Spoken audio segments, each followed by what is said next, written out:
కూటమి ప్రభుత్వంలో చంద్రబాబు నాయుడు గారు ముఖ్యమంత్రి అయిన రోజు నుంచి తిరుపతి పరువు ప్రతిష్ట ఎలా దిగజారుస్తున్నారో లడ్డూ విషయంలో చూసాం.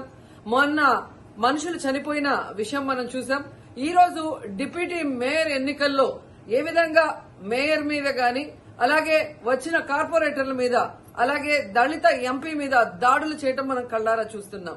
ఒకవైపు వైఎస్ఆర్సీపీ నాయకులు మాకు అవసరం లేదంటూనే చంద్రబాబు నాయుడు లోకేష్, మరోవైపు తమ నాయకులతో ఏ విధంగా కార్పొరేట్ల మీద బస్సు మీద అలాగే మేయర్ మీద ఎంపీ గారి మీద దాడి చేశారు, రాళ్లతో కొట్టారు, బూతులు తిట్టారు, కొంతమందిని కిడ్నాప్ చేసి తీసుకెళ్లడం మనం కళ్ళారా చూస్తున్నాం. ఇవన్నీ కూడా పోలీసులు చూస్తుండగానే వాళ్ళ ప్రేక్షక పాత్ర వహించినప్పుడే జరగటం అనేది ఈ రాష్ట్రంలో లా అండ్ ఆర్డర్ ఎంత ఘోరంగా ఫెయిల్యూర్ అయిందో మనకు అర్థమవుతుంది. అండ్ పవన్ కళ్యాణ్ గారు మీ ఎమ్మెల్యే జనసేన ఎమ్మెల్యే తిరుపతిలో ఎంత దిగజారిపోయి ఈ రోజు కార్పొరేటర్ని కిడ్నాప్ చేస్తున్నారో ఒకసారి గమనించండి.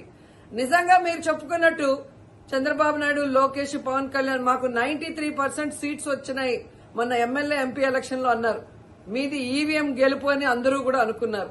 అదే నిజం అనేది ఇక్కడ మళ్లీ ప్రూవ్ అయింది.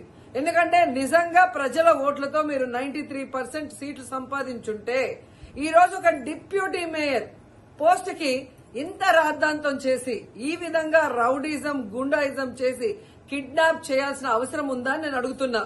మీకు దమ్ము ధైర్యం ఉంటే, ప్రజలు మీ పక్షాన ఉన్నారు, మీ ప్రభుత్వం సక్రమంగా పనిచేస్తుంది, ఇచ్చిన హామీలు నెరవేరుస్తుంది అని మీరు నమ్ముంటే ఈ కార్పొరేటర్లతో రాజీనామా చేయించి మీ గుర్తు మీద గెలిపించుకొని మీరు ఎన్నికలు జరిపించుంటే ప్రతి ఒక్కరు మిమ్మల్ని శభాష్ ఉంటారు. కానీ ఇక్కడ జరిగే ఒక డిప్యూటీ మేయర్ ఎన్నికలకే ఈ విధంగా ఒక మహిళని చూడకుండా మేయర్ ని ఏ విధంగా హ్యూమిలేట్ చేస్తున్నారు, ఆమె మీద దాడి చేస్తున్నారు, అలాగే ఒక దళిత ఎంపీ గురుమూర్తి గారి మీద ఎలా బూతులతో తిట్టి దాడి చేస్తున్నారో టీవీలో అందరూ గమనిస్తున్నారు. సో మీరు ఫెయిల్యూర్ అయ్యారు. ఈ 7 నెలల కాలంలో ప్రజలు మిమ్మల్ని అసహించుకుంటున్నారన్న విషయం తెలిసి ఇలా దిగజారుడు రాజకీయాలు, రౌడీ రాజకీయాలు చేయాలనుకోవటం నిజం కాదా నేను అడుగుతున్నా. ఒకవైపు ఎలక్షన్ కమిషన్ మేము రిక్వెస్ట్ చేస్తున్నాం, ఇలాంటి కూటమి ప్రభుత్వం చేసే ఈ దారుణాలకి ఫుల్ స్టాప్ పెట్టండి. ఎవరైతే ఈ రోజు దాడి చేశారు, బూతులు తిట్టారు, కిడ్నాప్ చేశారో ఆ తెలుగుదేశం జనసేన నాయకులందరూ కూడా టీవీల్లో కనిపిస్తున్నారు. వాళ్ళందరినీ కూడా అరెస్ట్ చేసి వాళ్ళకి పనిష్మెంట్ ఇవ్వాలి. అలాగే ఎన్నికలు, డిప్యూటీ మేయర్ ఎన్నికల్ని ప్రజాస్వామ్యబద్దంగా నిర్వహించాలని ఈసీని డిమాండ్ చేస్తున్నాం. అలాగే చంద్రబాబు నాయుడు, లోకేష్, పవన్ కళ్యాణ్ కి తెలియజేసుకుంటున్నాం, మీకు ప్రజల పక్షాన నిలబడి ప్రజలకి మంచి చేశాము అన్న నమ్మకం ఉంటే మీకోసం ఎవరైనా వస్తే వాళ్ళతో రాజీనామా చేయించి మీ పార్టీ గుర్తు మీద మీరు ఎన్నికలకి వెళ్ళండి. 3 పార్టీలు ఉన్నాయిగా, బీజేపీ, తెలుగుదేశం, జనసేన. మరి మీకు ప్రజలు ఓట్లేస్తారన్న నమ్మకం లేదా?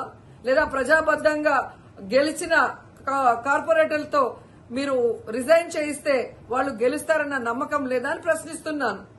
సో ఒకసారి తిరుపతికి అమిత్ షా వచ్చినప్పుడు ఎలా బ్లాక్ ఫ్లాగ్స్ ఊపటం అలాగే రాళ్లు వేయటం అనేది మనం గమనించాం. వాళ్ళు మర్చిపోయి ఉండొచ్చేమో గాని ఈ రోజు రాష్ట్రం అంతా కూడా చంద్రబాబు నాయుడు తిరుపతికి ఎవరొచ్చినా, తిరుపతిలో ఏం జరిగినా, ఏ విధంగా దిగజారుడు రాజకీయాలు చేస్తూ తిరుపతి పరువు ప్రతిష్ట మరి దిగజారుస్తున్నారో అందరూ గమనించి వాళ్ళకి బుద్ధి చెప్పాలని కూడా ప్రజల్ని కోరుకుంటున్నాను.